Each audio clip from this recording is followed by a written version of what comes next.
Hey there, Rhoda here. Welcome to my craft room. Today I'm going to show you what I call an envelope sleeve. I had seen in a flip through by Gail Agostinelli um, where she had this, it looked like a sleeve, but I believe some people are calling this a wrap around belly band. It could be considered both, but for my purposes, I was going to show you what I did in my telephone journal. And for any of you that might want a interesting closure for your journals and didn't think you would need one, but you ended up needing one. We all know how that is. I made this. It's like the button and string closure, but it's got two buttons. And all I did was I put the two buttons together and I tied a really good knot. And then when you wrap it around, you're going to put it inside of that. And it's got a really good pinch, so it's going to hold it. So that's just a little idea for you for future. Let me find my envelope, sleeve, slide, whatever. I haven't really decided what to call it yet. But here it is, and see, it actually slides. You can take it off. You can put it on another page if you choose. You can position it where you want it on the page. But the idea of it was to be a large tuck. So you could tuck something in here, and nothing's going to come through. You're at the spine area back here. If you chose to make it permanent, you can put a little glue line or something there to hold it down. And the good thing about it, it's two-sided. So you got one on both sides of your page, and you can put something on either side. All right, let me set that to the side. And what I chose to do today is a piece for my vintage Paris journal I'm working on now. It's a beautiful kit by Kyung Shotwell, and she's Wonders by Wink on Etsy. And this is one of the images I thought would be perfect for the envelope. I'm not going to leave it this size.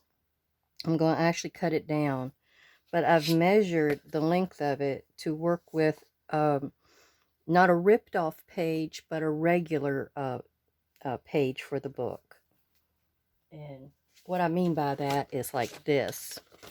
It's just a 8.5 by 11 coffee dyed copy paper, and it actually measures about 8, almost 8.5. So what I thought I would do is just make it the image part at 8, and then I've got where I need to connect my two pieces, because I'm going to disassemble this except for the top piece here. My other part was trying to decide how wide to make it. So my image seems to be this wide. And I didn't want this to be a large one like the last one I did.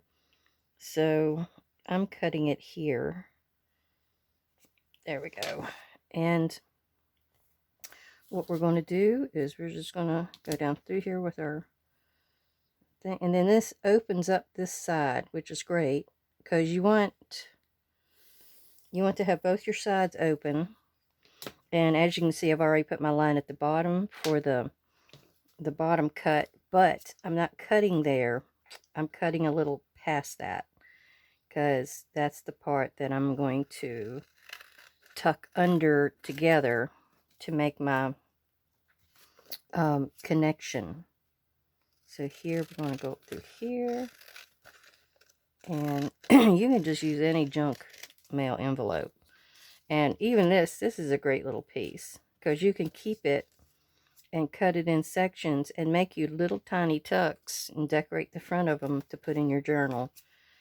They're kind of underachieved or thought of item, and they seem to collect up on your bar or your your tables, anything like that, because there's a lot of them. So here we go. I've got this little flappy piece here which doesn't look good, So we're going to glue it shut so it doesn't hinder any kind of item that gets tucked in here. Ooh, got all kinds of pieces want to come up. Then you've got this down through there. That's wanting to come up. How about the rest of it? Yep. So you always got to prep your envelopes, even though you think it's ready to rock and roll. So there we go. So, and then this piece here, so I remember it, I'm going to go ahead and fold it up like that. Get my bone folder over here so I can give it a good press. And what's going to happen is I can always adjust my paper. This paper here, I can always trim it down. A lot of my pages in my vintage Paris journal have been ripped and such, so breaking this down, maybe ripping the top edges, and I may put lace on the edge here or something. Well, I better not, because if you want to remove that, it won't happen. So anyway, you can always doctor up your page afterward. And here we want to go ahead and take the edges off of this page, and actually, before we do that, why don't we just, oh, look, a transparency almost. You can adjust where you would like that, and I I basically did it to where both of my legs were still in the photo. So it's like there and there. And I'm going to go ahead and do it up here, and then I can just do my ruler and cut that part out. I'm actually going to use this other piece for the back. So, and I didn't want to go into very elaborate like I did on that other one. I'm wanting this image to do the speaking or talking, however you want to say that. And get my fingers to do it right. And then what I'm going to do is, after I cut this one out, I'm going to lay it over the other one, so I've got the right fit on both. So I don't have to do no more measuring with the ruler. I've never been to Paris. I've not even been out of the U.S. I've only been to Alaska, which was gorgeous. That was way back in 2004. So, getting to make a journal for a far-off exotic place like Paris is kind of like taking a trip. So, you get to enjoy the sights, the scenery, without having to pay for the plane ticket, getting a passport. It's kind of like reading a book. You get the quality time without all the pain. Okay, so there's that piece. Let's cut that real quick. Get my scissors on here. There we go. It's got a cute little grid pattern on here. And I don't know, but I think I'm going to try to enhance this a little bit with some Rusty Hinge Distress ink, because it's very close to this color that's in the background here. And I thought I'd put a few little boxes. I've got a checkerboard stencil here, if you can see it. And I'm going to just kind of help darken the edge. I always like to frame everything. I always thought that helped. And you can always ink after you get this on here, because these are so flimsy. There's no way they're going to hold up. I also have this new stamp by Tim Holtz that I'm going to be using on some journal cards or tags or something. It had this in it. And this is actually in the kit, her digital kit somewhere, in part of the background image. I've also got it in one of the books by Tim Holtz. I had a great big 12 by 12 page, and I just had to use it because it was Chocolatiers. And I'd always loved it, but I didn't want to break it down. So I ended up just using almost the whole page, and I made a flip on the other side. Yeah, that works perfect. Okay, so instead of me sitting here and gluing it, I thought I would show you how you could use two-way tape. Or, what else do they call this? I'm not sure. I call it two-way tape. I've took them all out of the package, so I couldn't even tell you. But I have an eighth. Let's see, here we go. And then you lay this, see where it's the cut side or the 90-degree angle side? You lay that there and you just rip. And what helps here using this is you can just take one corner off and start it ripping or sticking, and then the other part, I went down a little far on that one. The other is not stuck yet, or in a sticky mode yet, or however you want to call that. So you have time to adjust it. Numerous times I have stuck something down and it's crooked. Like that piece of tape right there I put down. Or something to where you're not able to adjust it. I've got art glitter glue, and I'm telling you, that stuff, it's not as bad.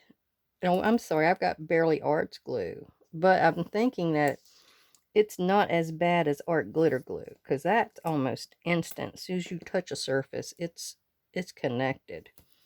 And there are so many crafters that really like to use the art glitter glue. But I got on to Barely Arts glue, and it's barely running second. I mean, it's almost neck and neck. So I like it because I can squish it around just a little bit before it sticks. And I forgot to get me a little pokey tool. So I'm going to have to go over behind me here and get a pokey tool, because that's the easiest way to get this off. So give me just a second. And hopefully I don't knock the video. Okay, so we're going to take and start our corner like that, and you bend it back. You do it again. Start your corner and bend it back. And then we're going to go to the opposite corner. That's just the way I always do it. I mean, you can probably, because it gives me the two in one shot, if you know what I mean. So there we go. I still need to take that middle one out, but I'll do that in just a second after I get these guys, because they sometimes don't like to behave. Most times they do. It just depends. But I use several type of adhesives. This is one. If I'm doing a masterboard, I use a glue stick.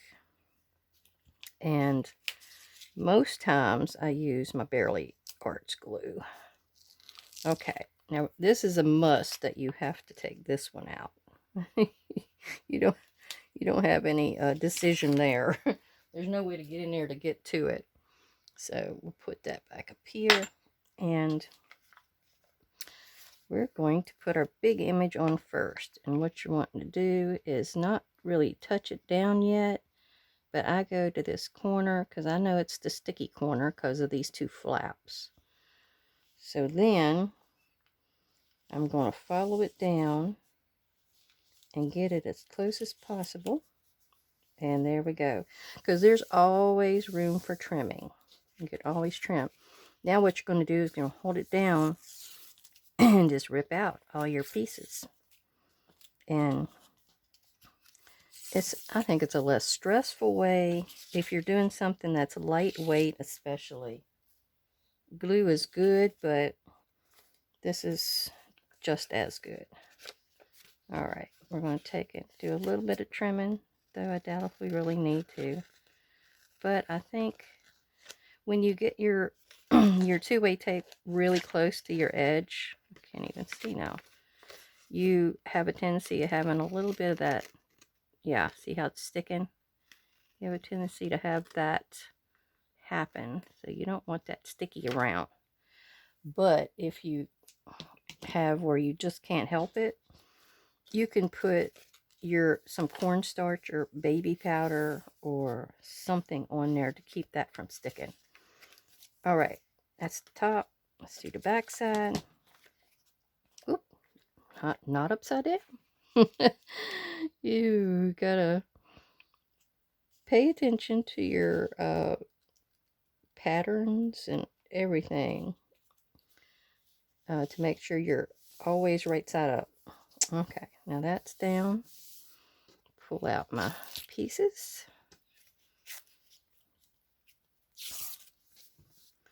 And then you just rub back over them so you know you've got them down. Okay. And this piece right here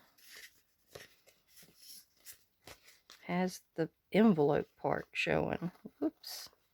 So maybe that's a good spot where to do our stenciling. Got a little bit more hair sticking out.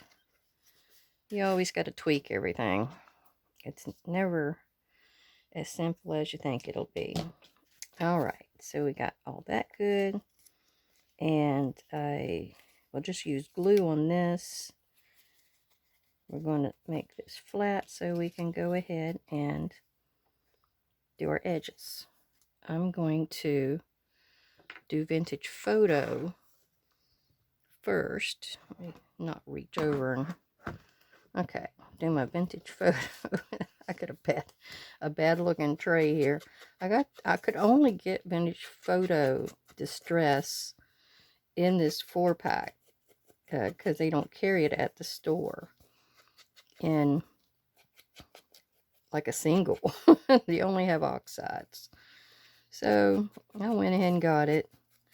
I worry some days about it drying out since it's, you know, the other 4. But oh well, it is what it is. I do have a re-inker for the Vintage Photo, so, but this is ground espresso down here in the other corner, and it goes to town as soon as you touch it. It's strong. I think it's just this Vintage Photo. I've used it so much because it's such the perfect color for everything. Okay, almost got that done. It doesn't take much.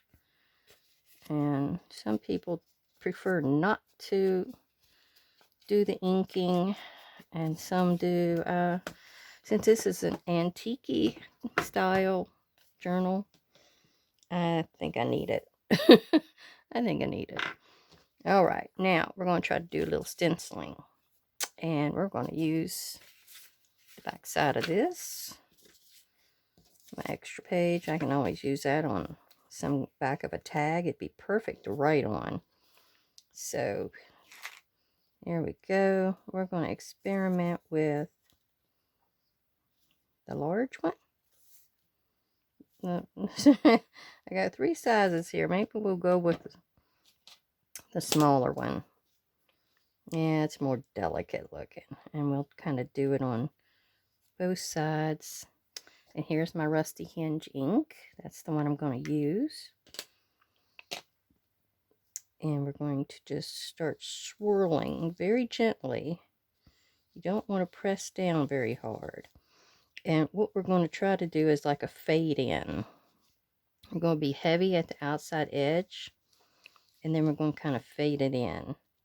Now I'm going to want to do it on the other side, and try to get your fingers on there to kind of hold that down. There we go. I think that would be good all the way up. Now I need to adjust it. Now see, it's very gentle on the inside to fade into your image. It draws your eye into the image itself, and that's what we want, because our Eiffel Tower is the star of the show. And here we go with this. And I got the pretty pear, so I'll go around that. Just make me a circle. Yeah, that Paris is really pretty the way it's she's created it. It's so old looking, old script or font. It's really pretty. Now I want to jump to my other side, and we're going to, since it's a larger image, I think what I'm going to do is go with a larger square. See how that turns out. I'm going to match it up. Look, it matches perfectly to each one of those corners. So that's my guideline. And see, that color goes so good with that one that's already on the page. Well, it's really neat the way that happened.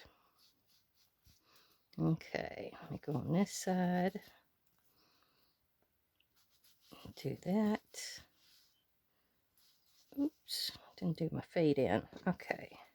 Oop, yeah, it's still working. All right. Then we're going to match it up there. Oops, nope, I got to go over so I get both sides. Okay, we're not going to do too much down here at the bottom, just a bit of a fade in.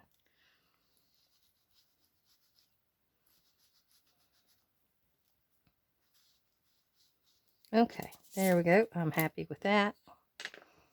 All right, and next we have the, whoops, next we have this, our little stamp that came from the Tim Holtz page, and I really needed something else at the top. It had these writing lines, and I really needed something up there.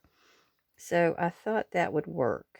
It looks like it might be a tad big, but I don't think that's going to matter because that could stick up just a tad above it, above the page. And I'm going to go ahead and age it. This was on coffee dyed. I stamped it on coffee dyed, but it was a light coffee dyed and didn't have much of a distressy look to it.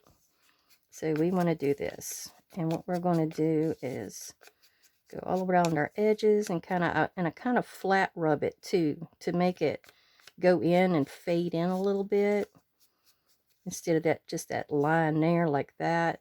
I'm going to do like that, and it kind of makes it go inward. We're also going to make it look like it was an old handbill or something and give it some lines. And you just fold it a little bit and rub your thing right on that ridge of the line. You can bisect your lines however you think that that image or that page would have been crumpled up.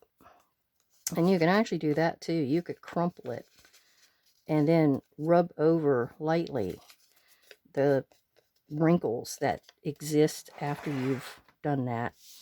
All right, we're going for, whoops, we're going for the glue this time. Barely Arch glue is making its appearance. I don't know if you guys see that very well.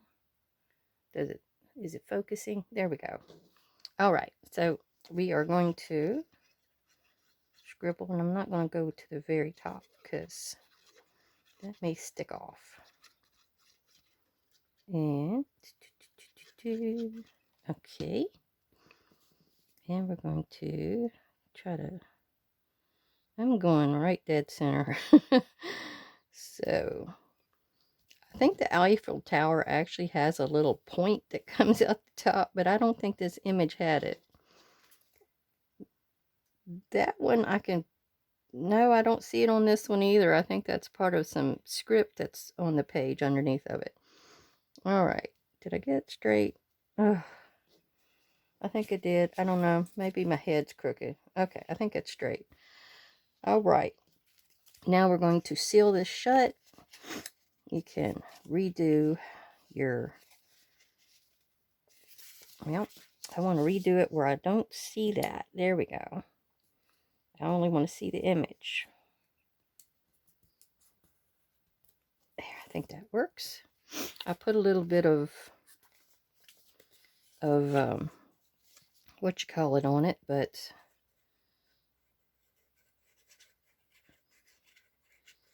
a little bit of ink, but I don't think that helped it. Now what I'm going to do is, I think I'm going to actually just put this one down and cut the other one off. I think that'll work best. We don't want that little extra flap in there getting in our way. And that's what it will do. So here we're going to cut this off, and you're going to be careful you don't cut your fold that you just put on there. Sure enough, that's what Rhoda will do. Okay, now what we're going to do is go back over that with some dark, and there we go. And I know my page is too big here. See, I've got to rip it down to make this fit, but I don't want to leave a flat edged page because that one would stand out so bad. So I'm going to do a light rip on both this top and bottom and have that show. And I think that turned out really pretty. It really goes with the colors of the kit. Well, I really appreciate you coming to visit. Thank you very much. And if you like this video, please leave a thumbs up for me and subscribe if you'd like to see more like it. Thank you very much. Bye-bye.